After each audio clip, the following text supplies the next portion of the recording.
Hi everybody, I'm John and I'm back with another video on my YouTube channel, Musings of a Marine. I just really want to thank everybody for all the views that I got on my last video about why I chose the Philippines over any other Southeast Asian country because of my Catholicism and the fact that it is the main religion in the Philippines and just how much that mattered to me if I was going to choose the country to live in. And that would be, one of the biggest reasons, as opposed to choosing one of the other countries in the area. So I really appreciate all the views that I got and the likes and the comments. It might have been, in my opinion, maybe one of the most important videos that I did. So thank you very much.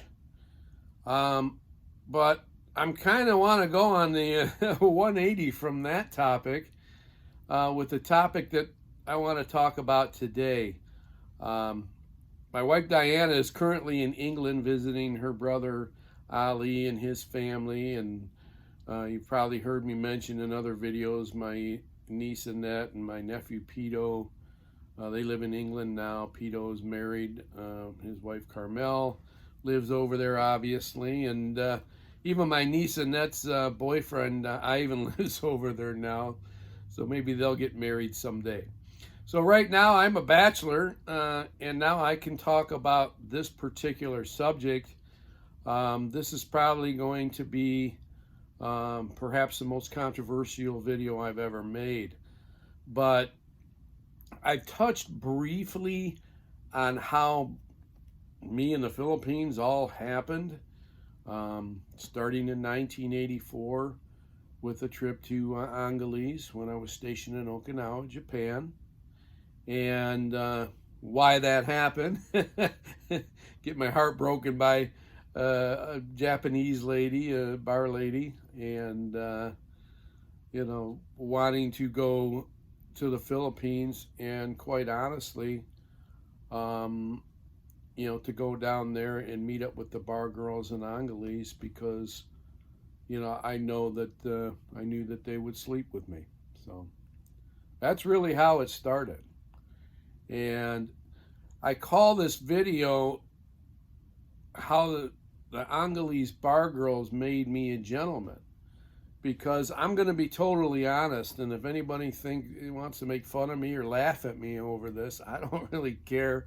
I'm 61 years old now and don't really care much what people think of me anymore. If I did, I wouldn't even do this video. But I never dated in high school. I was voted most shy in my senior class. I had bad acne. I was so self-conscious. I never went on a date. I never went to the prom. Nothing. And I didn't really know what it was like to have a girlfriend. And I joined the Marines. I enter in September of '81. I go out and get stationed in Southern California, near Oceanside, and I go to the beach and everything a lot while I'm there in 1982. I didn't meet anybody. I didn't have a car. I was too young to get into any of the bars. There was all kinds of Marines all over the place. The local women were probably sick of us.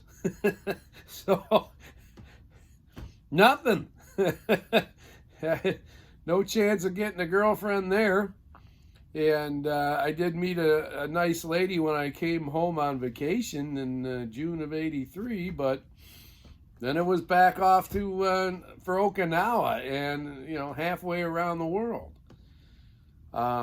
Wanted to hook up with a Japanese girl while I was there, but it wasn't easy. Cultural differences.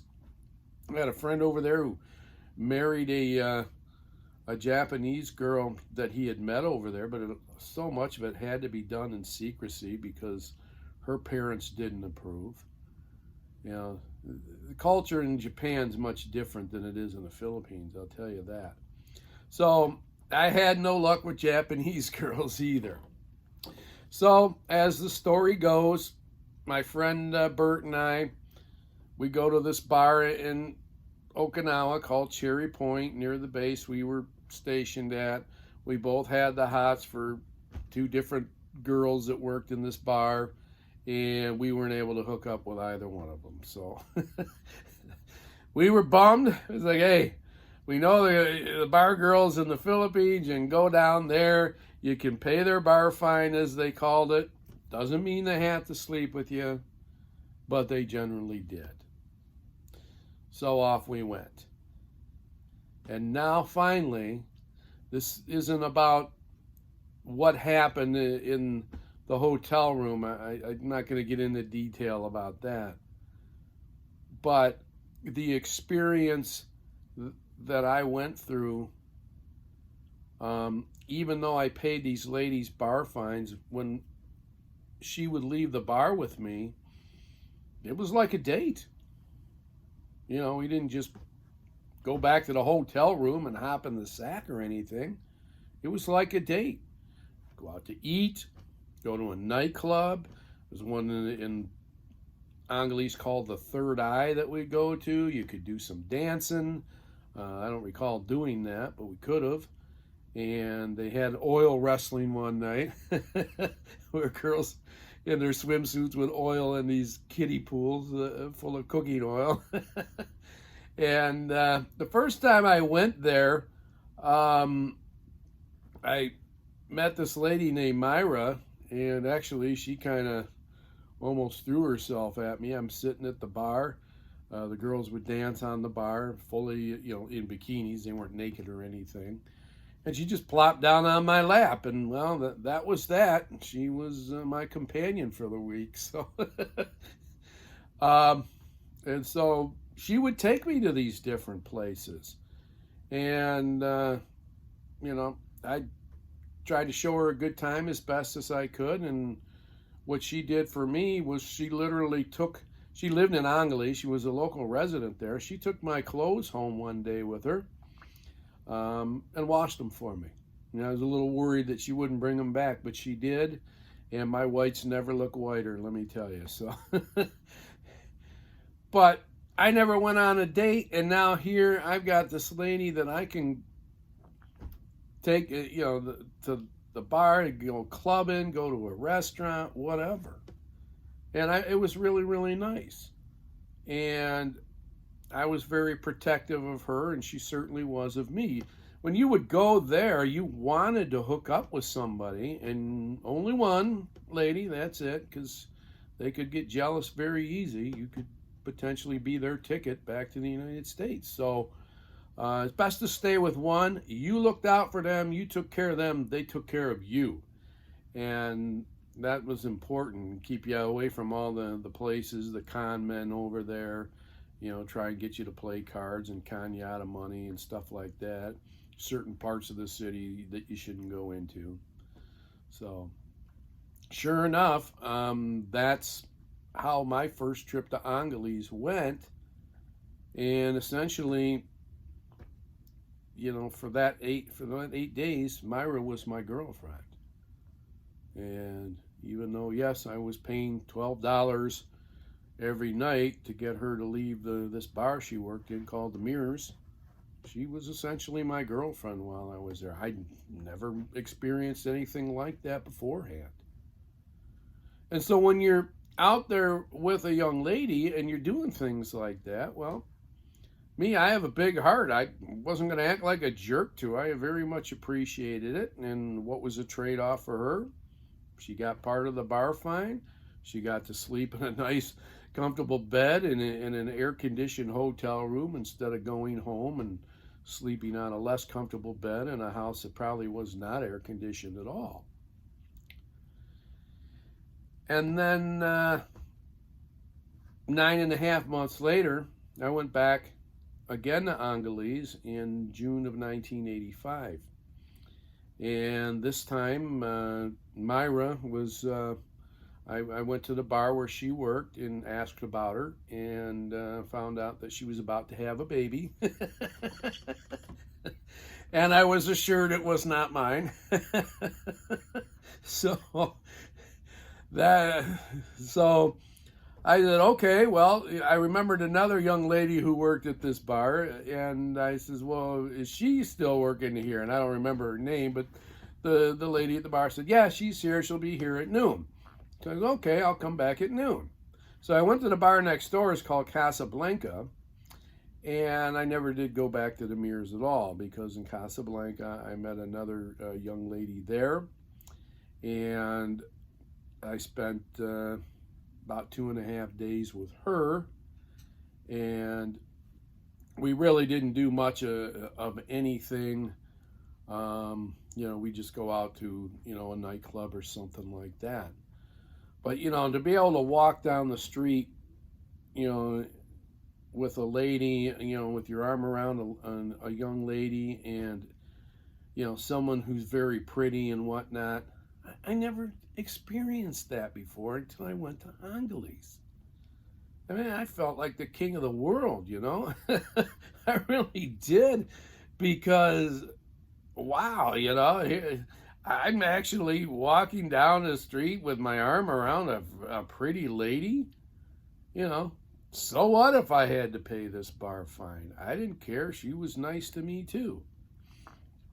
So after about 2.5 days in Angeles, off we went to Olongapo. I've mentioned in previous videos that my squadron in Okinawa had a detachment at Cuby Point Naval Air Station. So some of my squadron mates that I knew from in Okinawa that would fellow Marines, they would hang out in Olongapo. So we went there. There was Club 168 seemed to be the hangout there in Olongapo. But I went to this bar across the street from there called the Pussycat, and famous for their mojo, great alcoholic drink that'll get you wasted.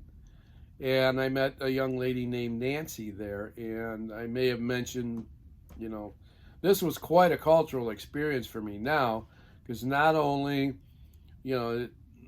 when Nancy got off of work, we had a little bit of dinner, at least I did. I don't even think she ate anything. And, and then we went up to my hotel, and then the next day we actually went over to her parents' house. She showered up, change of clothes, and I met her family, including her parents, who were very, very nice to me.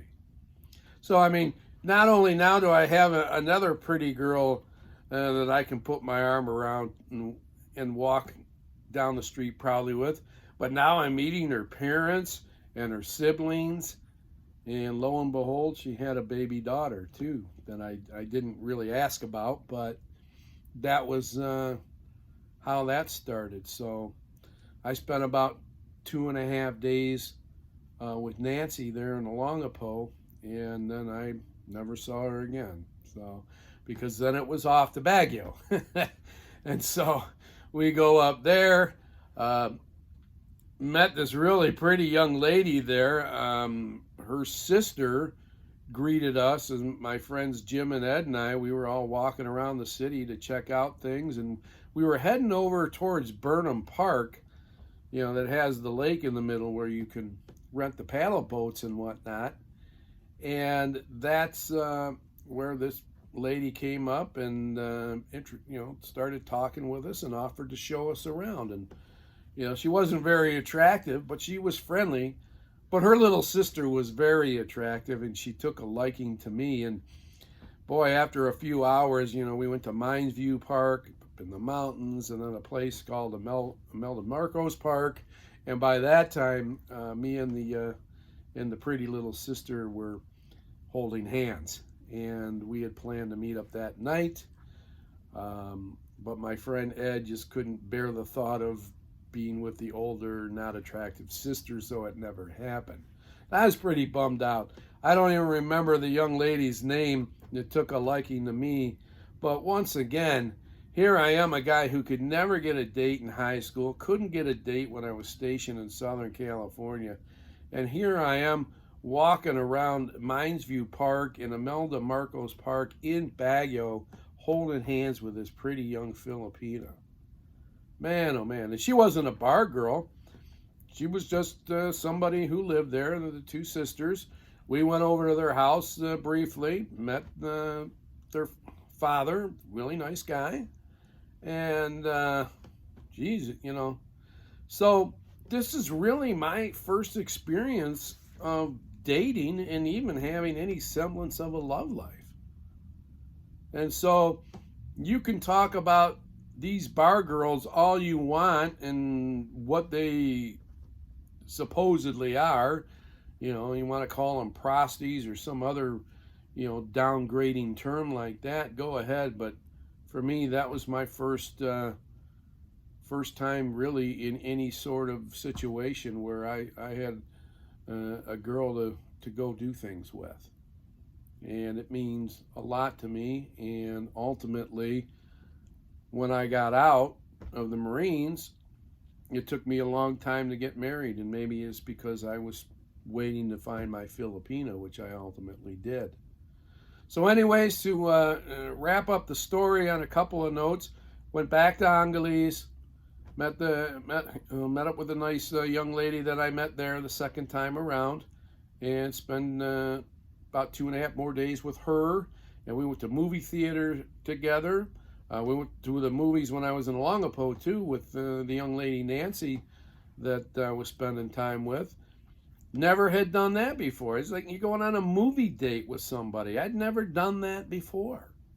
I'm not afraid to put it out there. I might sound like a loser to some people, but that was just the way my life was. And, over there, I felt like a king. I had money and I had nice looking ladies to spend time with. But sadly, I had to say goodbye and leave the Philippines back then. Call it what you want, buying an escort, buying a prostitute, whatever you want to call it. But I can honestly say that whatever it is, those were my first dates. And that's just reality. And it taught me to be a gentleman. Now I knew what it was like to be with a young lady and how to treat her right and, hold the door open for her and all the nice, polite things that a guy's supposed to do for his girl. That's when I learned all that stuff.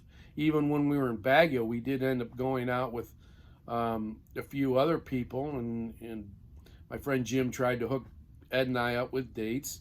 Nice young ladies, but the one that I got paired up with was very, very shy and not talkative at all. So that didn't go very well, but we kind of got fixed up and didn't even know each other, where the bar girls were a little bit more open and willing to go do things with you and talk with you because they were looking to better their situations.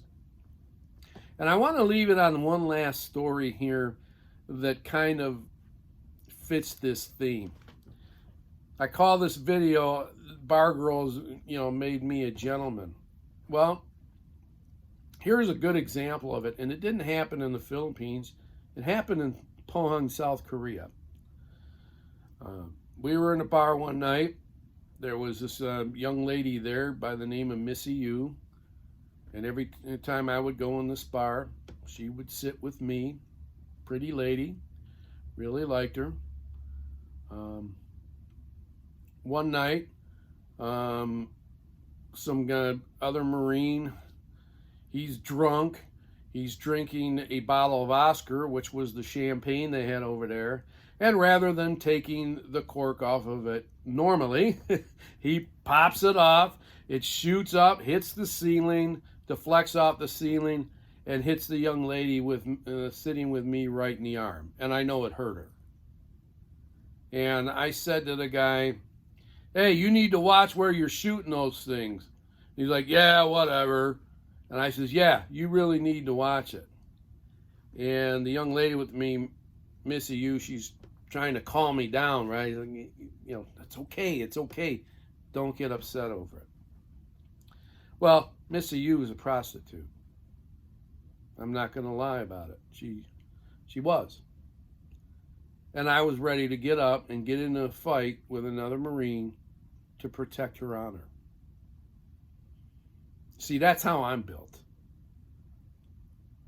I don't distinguish one lady from that profession to a lady who could be a nurse or anything else. You're a human being to me, and you deserve to be treated with respect. If you treat me nice, I'm going to treat you the same. And if you're a young lady, I'm going to take care of you as best as I can if you're taking care of me. And she essentially stopped me from getting into a fight. And, I appreciate it. But, why was I like that? I could have just disregarded it or laughed at her, for getting hit by this cork. Because, some people, they look at women like that and just think that they're trash and everything. They don't understand. Why do a lot of these bar girls in South Korea, in Angolese, they're not even from those cities. They come to those cities because they come from very poor families, and they work in these bars, and unfortunately sometimes prostitute themselves to make money, and some of that money goes back to their family where they came from.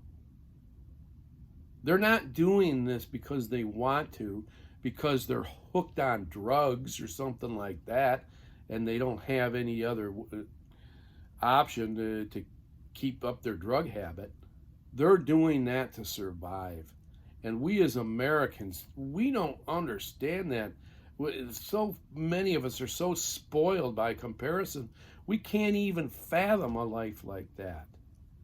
So how am I going to treat these girls poorly? I can't do it. They're human beings and they're nice people, and they always treated me nice. And for the record, cheapskate me never paid Nancy in Olongapo's bar fine. Everything I did with her, the only money I spent was buying her a drink or taking her to the theater or buying her lunch or something. I never paid any bar fine with her, yet she chose to be with me anyways, and I sure enjoyed her company. So that's my story about my experiences with bar girls in Angolese and Olongapo and Pong, South Korea too. And I look on these memories fondly, not because I got to sleep with a good-looking woman. I wouldn't ever do that kind of stuff ever again if I was single. There's no way. But because of the cultural experience and just the great feeling of having a pretty young lady to spend time with me. And that's how it all started. And if that had never happened, I would have never had the desire to marry a Filipino.